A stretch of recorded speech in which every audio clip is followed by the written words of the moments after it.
Chibo. Baba. Manyamba tu.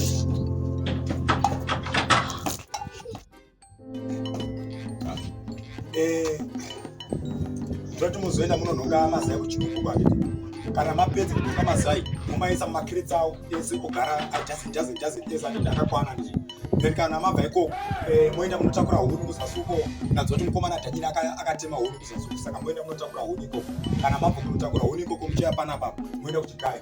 Mabva kuchigayo mozouya motanga kuita zvekubika. Then vanhu vodya. Mapedza kuita zvekubika ipapo, mochizoitawo zvimwe zvinhu. Asi pane mamwe mabasa muchaudzwa namama nokuti ndanzwa vachitaura nyaya dzekuti unowacha washe. Saka muchaenda unowacha washe ikoko. Then mapedza ikoko moenda kundodirisa madomasi kusasuko. Vati baba mabasa acho ari kuwanda. Musisi zvinoda kuitwa muzora nhasi zvese izvozvo. Zvinokutori nhasi zvade kutori mangwana kune kutori nezvimwe zvinhu zvinenge zviriko. Amana mabasa acho ari kuwanda. Tinzwiriwo kuti takabva kumusha hangu tichitsvaga mari, tichitsvaga mabasa ekuramba tayawandisa mabasa. Saka hausuda kuita wosiya basa racho. Aiwa basa ndiri kurida asi mamwe mabasa ekuti haundidzi zvekuita izvozvo. Haundidzi zvekuita nokuti muchada kutotsvairwa ikoko. Mutori manyuwa ikoko kuchirugwi ikoko mende kunisa madomasi. Saka izvozvo zvautondidza izvozvo. Atoripo mabasa akawandisa but ndikupai mashoma. So zokundiudza izvozvo kuti hanzi ndetei haungandiudzi izvozvo. Alright. Ukoko kukicheni kwakamira sei? Ndauda kuenda kai? Kukicheni kuri kudiwa mafuta, madomasi neutsauro manheru ndosvikuwa kukicheni hakuna zvinhu. And then ufu hwakupera ukicheni chikafu chakupera chikafu hatisina. Zvimwe ndichazoona kana ndadzoka. Asi zvamamanje ndoda kuti unotenga zvokudiwa zvacho zvanhasi. Zvokuti mudye nhasi. Nditauya kana ndadzoka manheru mozoona kuti kwakuita zvipi zvacho handiti? Handazvinzwisisi. Saka moita zviripo zvacho. Mabasa iwo make sure kuti aitwa nokuti handidi kuudzwa masitori kana ndadzoka handiti? Aiwa noitwa nemasa. Muchenda kubasa wako.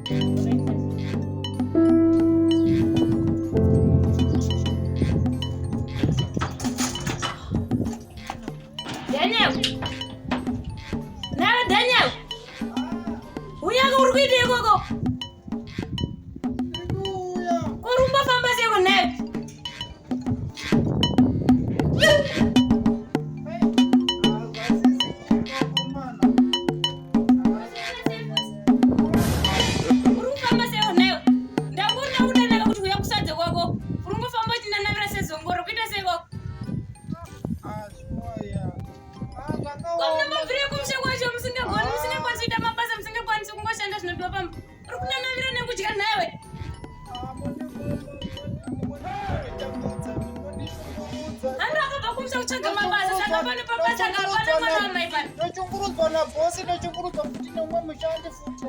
Makako ekufamba uchinanavira sezengoro ndoita kuti kubosi vakushungurudzeyo. Wakusadze kwako. Tsatsa racho risina murivo. Tadya karika isu takatsina kudya.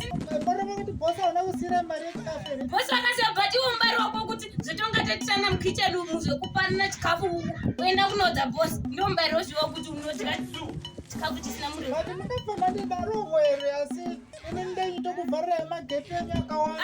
Magepi ako inini ndakabva kumusha wako ndichidzimirira saka gepi rangu ndaigaka. Ndongodzimirira ndiri one. Bosi musha ndakabva ndiri one. Ndichiuya kubasa. Alright, airipo. Saka chingotorosedze rako iri ungodya uchichimbidza bosi mabasa akawanda. Handiri kuzoti bosi wako munhu anonetsa. Paroda kuitwa mabasa panako mabasa akawanda. Namo haiperi zvese. Shuwa haiperi bosi wakabva kumusha wako kushandira nagogo namama isi ari kuda kudya saka ichiitai. Chitoita fast to. Jesu!